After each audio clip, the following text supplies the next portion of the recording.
Polis. Bagaimana kabarnya hari ini? Alhamdulillah sehat. Dengan bagaimana? Alhamdulillah luar biasa sehat sekali ya. Sebelum melanjutkan kegiatan selanjutnya, saya ingin mengucapkan terima kasih gitu ya Mbak Dwi. Kenapa? Karena Mbak Dwi bersedia membantu saya untuk menyelesaikan tugas saya aksi nyata di modul 2.3, yaitu melakukan supervisi akademik. Untuk supervisi akademik ini Mbak Dwi ada 3 tahapan. Yang pertama itu pra-observasi, setelah itu observasi, dan selanjutnya adalah pasca observasi. Nah, untuk yang sekarang ini ya Mbak Dwi, kita akan melakukan pra-observasi. Bagaimana? Apa ada perasaan deg-deg atau bagaimana Mbak? Sedikit deg-degan. Tapi yes, terima kasih juga sudah memilih saya. Kalau nggak begini kan jadinya tidak belajar. Alhamdulillah bisa belajar. Sama-sama memberi pengalaman baru ya Mbak Dwi. Di sini kita hanya sharing-sharing seperti itu ya Mbak Dwi. Mungkin nanti pada saat melakukan pembelajaran atau pada saat membuat perangkat ajar mungkin ada kesulitan. Nah di sini nanti kita saling melengkapi, saling belajar bersama dan sharing gitu ya. Untuk pra observasi gitu ya, saya akan menanyakan 3 saja pertanyaan gitu. Yang pertama nanti itu adalah tujuan pembelajaran dari Mbak Dwi tentang perangkat ajar yang dibuat oleh Bu Dwi. Terus yang kedua adalah pengembangan yang hendak dicapai itu nanti itu apa saja gitu ya. Terus yang ketiga adalah strategi yang dipersiapkan. Strategi yang dipersiapkan itu apa saja untuk anak-anak agar anak-anak itu lebih aktif lagi seperti itu. Saya mulai untuk pertanyaan pertama. Untuk tujuan pembelajaran yang diambil di perangkat ajar ini kira-kira apa Mbak Dwi? Bu Dwi, maaf ya, ini sering bilang Mbak ya, maaf. Bu Dwi, monggo Bu Dwi. Nah, untuk observasi kali ini saya memilih materi koloid. Nah, untuk tujuan dari pembelajarannya, yang pertama untuk materi koloid ini saya ingin memberitahukan ke anak-anak sebenarnya ada berapa sih campuran dari suatu larutan atau suatu larutan yang sering kita temui dalam kehidupan sehari-hari. Nah, itu kan sebenarnya terlihat sama, tapi kalau dalam kimia itu adalah larutan yang berbeda-beda atau bisa diidentifikasi secara berbeda-beda juga. Nah, setelah kita berkenalan dengan macam-macam larutan, maka saya akan mengajarkan kepada anak-anak perbedaan dari setiap larutan-larutan itu yang sering kita temui dalam kehidupan sehari-hari. Nah, larutan yang pertama kan ada larutan sejati atau dia yang bersifat homogen, kemudian ada larutan yang disebut dengan koloid, dan larutan yang ketiga disebut dengan suspensi. Jadi nanti akan saya ajarkan apa sih bedanya larutan sejati, koloid, dan suspensi itu. Nah, kemudian yang ketiga saya akan mengajarkan juga kepada anak-anak sebenarnya mereka ini punya sifat yang sama atau enggak sih. Jadi saya akan ajarkan sifat-sifat dari larutan-larutan ini. Nah, terutama kalau di dalam bab ini adalah saya akan mengajarkan sifat-sifat yang dimiliki oleh larutan koloid beserta pemanfaatannya nanti di dalam kehidupan sehari-hari dan di bidang kesehatan, industri juga termasuk nanti akan dibahas sedikit-sedikit. Luar biasa ya, berarti anak-anak ini diajari macam-macam dari koloid itu sendiri gitu ya. Terus mengetahui sifat-sifat dari koloid juga seperti itu. Nah, untuk mencapai tujuan itu bagaimana atau area apa yang dapat dikembangkan atau yang nanti dicapai oleh Bu Dwi?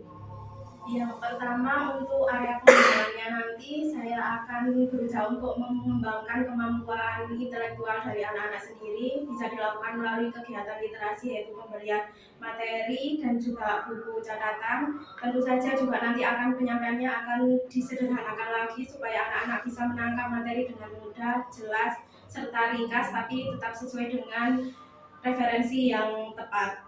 Kemudian yang kedua juga nanti saya akan berusaha untuk lebih mengenali dan mengembangkan kemampuan sosial dan emosional anak-anak yang berkaitan dengan materi ini. Jadi nanti pembelajarannya juga bisa lebih terfokus dan hasilnya juga bisa maksimal. Oke, berarti ini antara apa untuk materinya itu dimasukkan tentang kemampuan sosial emosional seperti itu. Oke. Terus selanjutnya strategi apa yang dipersiapkan oleh Bu Dwi? Strategi yang pertama yaitu menyusun rencana pembelajaran yang kemarin sudah berdiskusi dengan Bu Polis bahwa rencana pembelajaran yang terbaru itu harus berintegrasi dengan kemampuan sosial dan emosional anak-anak. Nah ini kan pelajaran baru, kemarin rencana pembelajarannya belum ada ini, jadi sekarang ditingkatkan lagi. Kemudian saya juga sudah menyiapkan materi pembelajaran yang sesuai dengan kemampuan belajar anak-anak. Seperti anak-anak yang memiliki kemampuan di bidang visual, maka nanti akan saya berikan buku teks dan PowerPoint untuk dibaca dan dipelajari. Kemudian anak-anak yang suka dengan audio, maka akan saya berikan video pembelajaran yang berkaitan dengan koloid. Kemudian yang terakhir kinestetik, yaitu anak-anak yang suka untuk bekerja, nanti akan saya ajarkan gimana sih cara membuktikan suatu larutan itu dia koloid, dan gimana cara membedakan larutan itu koloid, apakah campuran larutan sejati ataukah dia suspensi. Itu berkaitan dengan praktikum. Alhamdulillah ya, luar biasa ini untuk strateginya, dan semoga untuk strategi yang sudah dipersiapkan nanti anak-anak itu bisa mengikuti. Dan yang pertanyaan yang terakhir, jadi harapan Bu Dwi untuk ini nanti pembelajaran ini, apa harapan Bu Dwi? Harapannya semoga nanti, kan kimia itu biasanya terkenal dengan pelajaran yang susah ya Bu. Selain susah, kayak sebenarnya ini apa sih, nggak jelas banget gitu pelajaran. Nah pertama itu saya sebenarnya pengen menyadarkan ke mereka kalau kimia itu ada di sekitar kita loh. Kimia itu bisa dipelajari dari hal-hal yang sederhana itu. Jadi nanti ketika mereka sudah selesai menerima pelajaran ini, mereka tahu manfaatnya, terutama di sekitar mereka. Apalagi kalau koloid ini kan berkaitan dengan kehidupan sehari-hari seperti proses penjernihan air, kemudian proses cuci darah pada pasien gagal ginjal dan sebagainya. Itu mereka tahu manfaatnya. Jadi nggak cuma sekedar kimia itu sesuatu yang tidak masuk akal. Terus ya, ini ada campuran apa, nanti akhirnya seperti apa gitu ya. Jadi tidak diangan-angan aja seperti ini. Semoga ini nanti setelah kita melakukan pra dan lanjutannya ada observasi, kita lihat sejauh mana nanti anak-anak, dan semoga apa yang sudah direncanakan itu menjadi sesuatu yang luar biasa seperti ini Pak Dwi. Terima kasih untuk hari ini ya, kita melakukan pra observasi. Setelah ini kita akan melakukan observasi langsung ya Mbak Dwi, langsung ke kelas gitu ya. Terima kasih untuk hari ini, waktunya juga. Assalamualaikum Bu Dwi. Sampai ketemu lagi.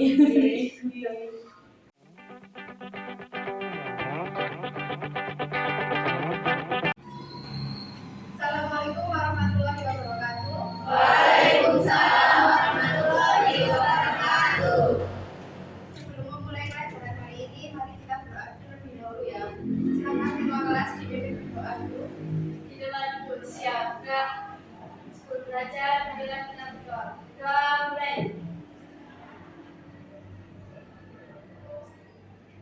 Sudah selesai.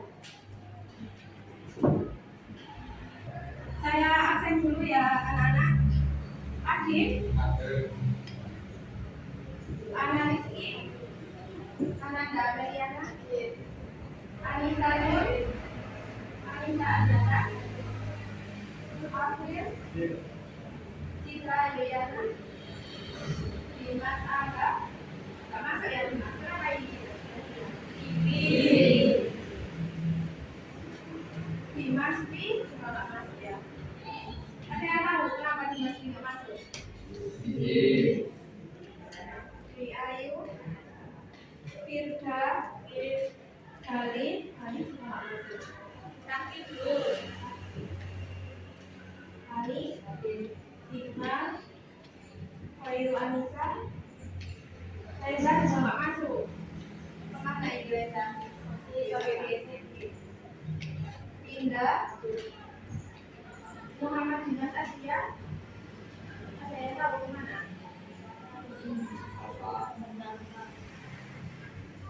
Mapul, Rangga Akif, Nurul Aini, Septian, Serli, Silvana. Oke, pagi juga. Cynthia mana? Vanessa. Fani.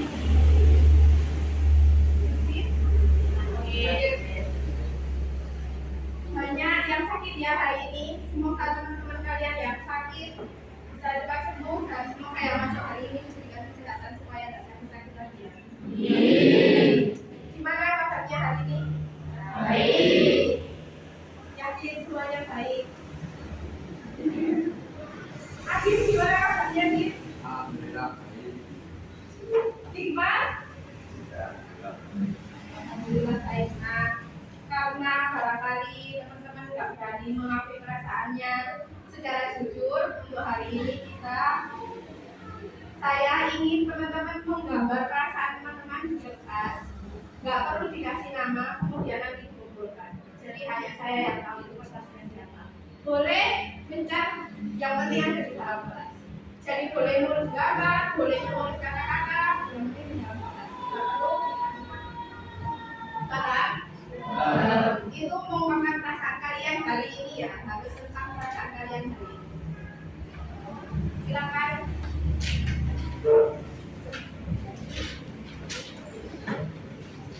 Barangkali ada yang malu, boleh mojok gambarnya.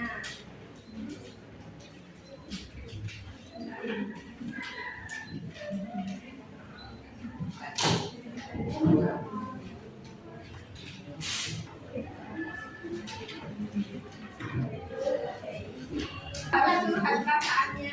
Usahakan ini. Nah, gambar perasaan kalian hari ini kira-kira berapa ya? Ada yang capek atau sakit tapi nggak berani mengungkapkan atau sedang sebel sama teman sebelumnya barangkali.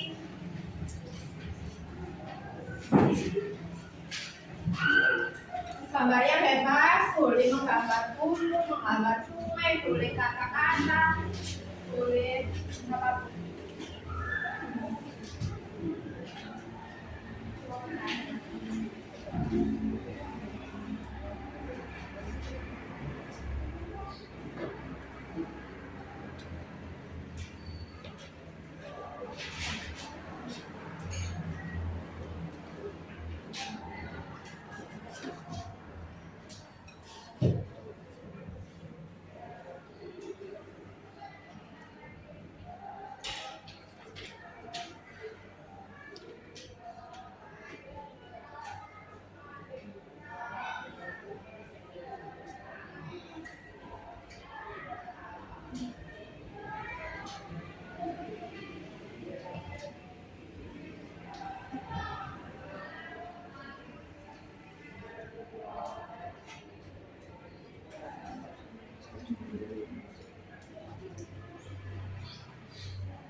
Tiga.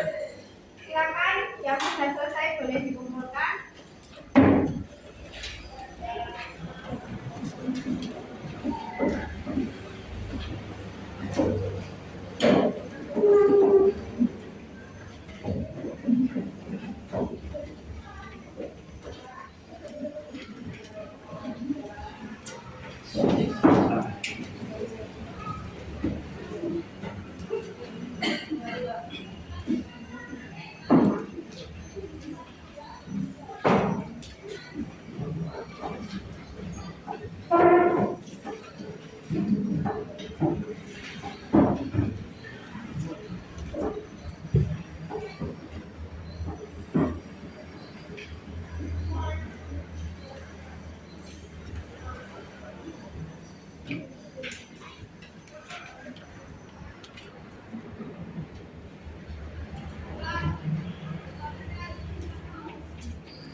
lihat satu-satu ternyata alhamdulillah ya lumayan ada yang senang. Sekalipun ada yang bilang capek, ngantuk. Sudah siap, wajar kalau capek banget ya. Nah, sekarang saya akan mengambil satu gambar. Kira-kira kalau teman kalian sedang mengalami perasaan itu, apa yang ingin kalian sampaikan ke dia? Misal ini.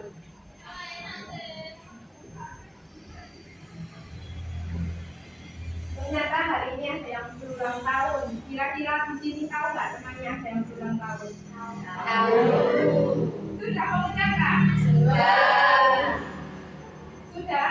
Oh, ada yang belum, ada yang belum. Kira-kira tapi bilang di sini kira-kira saran apa yang mau kalian kasih ke dia di momen-momen ulang tahun? Kayaknya kemarin habis ada yang ulang tahun juga ya. Sudah sih. Kira-kira diucapkan suka nggak sama orang tuanya? Diucapkan? Ya. Yang lain ya kayaknya beberapa hari ini ada yang ulang tahun ya di bulan-bulan ini. Punya saran nggak Hani? Khususnya ini bajunya yang lagi berulang tahun tapi belum diucapkan.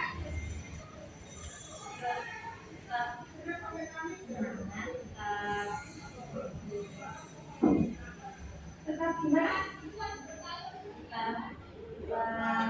Nyaman.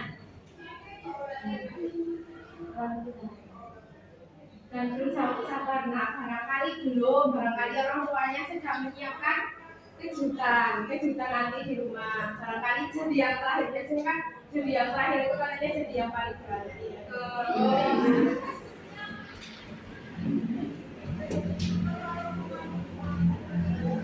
Nah, untuk selanjutnya kemarin kan kita sudah membagi kelompok ya. Nah, habis ini silakan berkumpul ke kelompoknya masing-masing. Ika.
Mas mau pilih.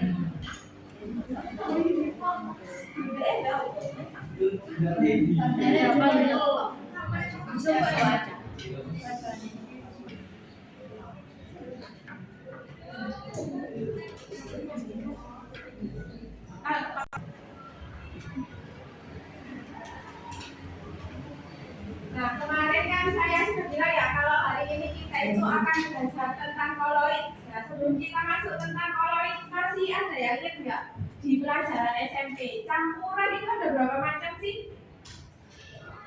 Wah, ternyata masih banyak yang ingat ya, alhamdulillah. Kalau menurut Mbak Feli, gimana Mbak Feli? Campuran itu ada berapa macam sih? Campuran yaitu yang pertama campuran sejati, kedua campuran heterogen, yang ketiga campuran homogen. Nah, di SMP sudah pernah dibahas sedikit tentang campuran, yaitu ada 3 macam. Ada campuran yang berupa larutan sejati, ada berupa larutan heterogen, dan yang ketiga adalah campuran homogen. Nah, di kelas 11 ini kita akan memperdalam itu, khususnya di mana? Khususnya adalah di koloid itu sendiri. Koloid itu apa sih? Koloid itu adalah campuran heterogen yang apabila kita lihat dengan mata kita secara langsung dia terlihat homogen. atau terlihat hanya satu campuran aja. Lalu tahu dia bukan campuran homogen dari mana Bu? Dari pengamatan menggunakan mikroskop. Contohnya apa? Contohnya susu. Kalau kita bayangin susu kan susu itu ya putih gitu aja kan. Nggak terlihat bahwa susu itu terdiri dari molekul protein dan air. Nah, taunya di mana? Taunya nanti ketika kita mengamati di bawah mikroskop itu baru terlihat protein itu sendiri, kemudian airnya itu sendiri. Nah, itu nanti yang akan kita bahas di bab koloid ini. Ada yang namanya medium pendispersi dan ada yang namanya fase terdispersi. 3. Nah, silakan itu dienter. Nah, itu ada gambar pertama. Nah, gambar pertama kira-kira itu tahu nggak apa itu gambar yang pertama? Apa? Nah, gambar yang pertama itu adalah styrofoam. Kemudian gambar yang kedua apa? Batu apung. Yang ketiga gambar apa? Gambar apa itu kira-kira? Itu gambarnya mutiara masih di dalam kerak. Nah, itu ketiga contoh itu adalah contohnya koloid. Selanjutnya, nah gambar yang pertama itu ada sirup jeruk, kemudian yang kedua susu, dan yang ketiga adalah kopi.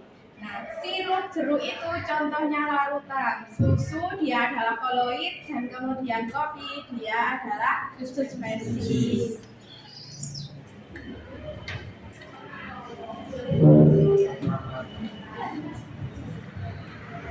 Nah, ini salah satu contoh sifatnya dari koloid, yaitu elektroforesis atau pergerakan molekul atau partikel yang terdispersi karena adanya muatan listrik.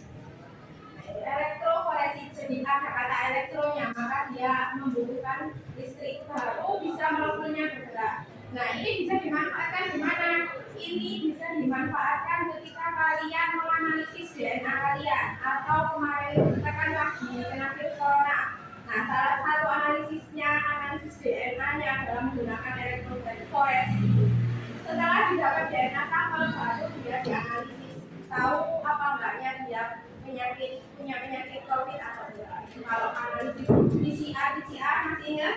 Nah, dengan PCR kemarin waktu ada COVID, nah itu memanfaatkan salah satu sifatnya koloid yaitu elektroforesis.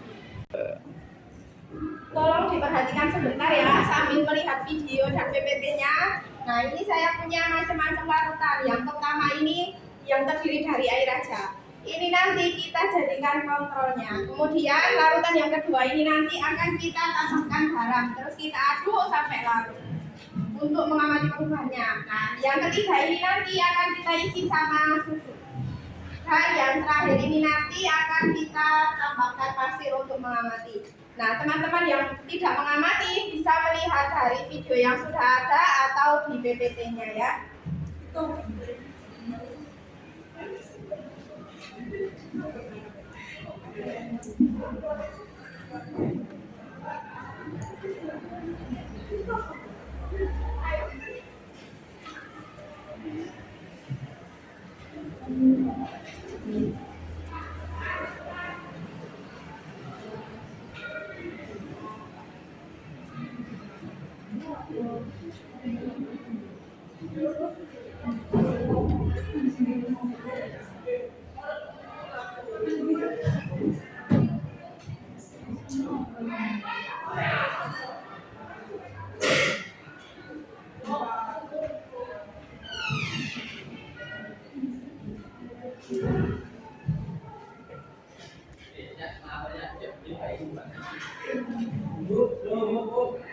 Astagfirullahaladzim.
perbedaannya, ini air aja, ini air yang sudah ditambahkan dengan gula.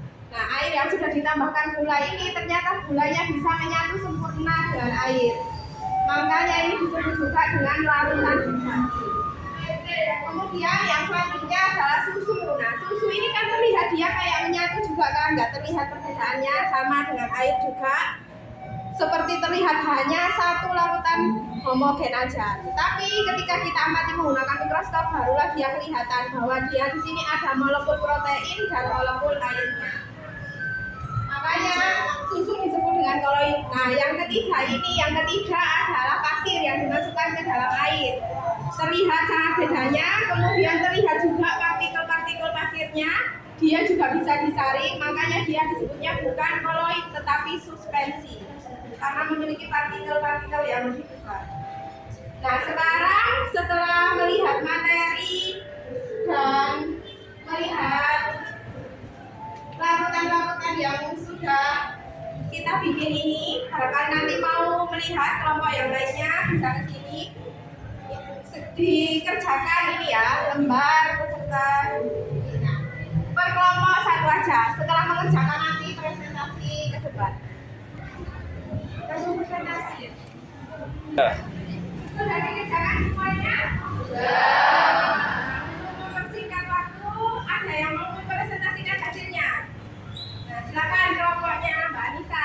Sudah dikerjakan semuanya? Sudah.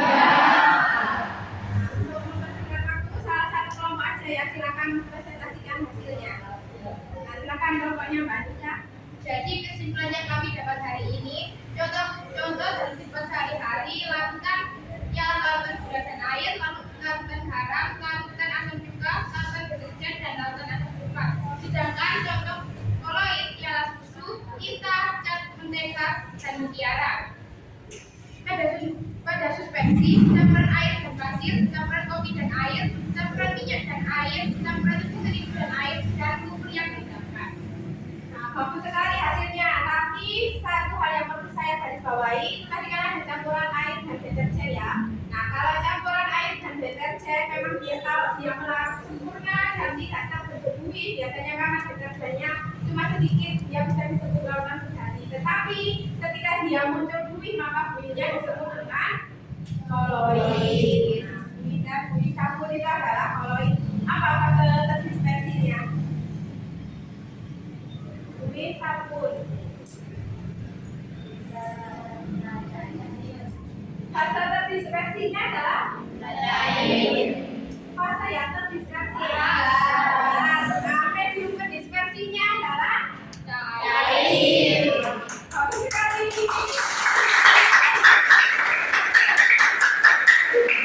Sekian untuk hari ini.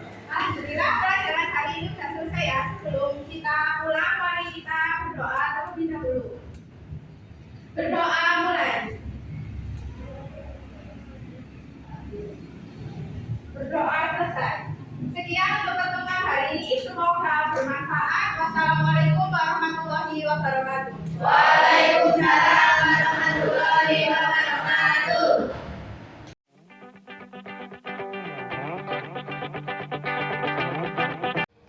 Kita ketemu lagi kita melanjutkan lagi setelah tadi pasca observasi, pra observasi, setelah itu yang terakhir adalah pasca. Jadi nanti untuk pasca saya akan melakukan pertanyaan-pertanyaan seputar apa yang sudah Bu Dwi ajarkan tadi.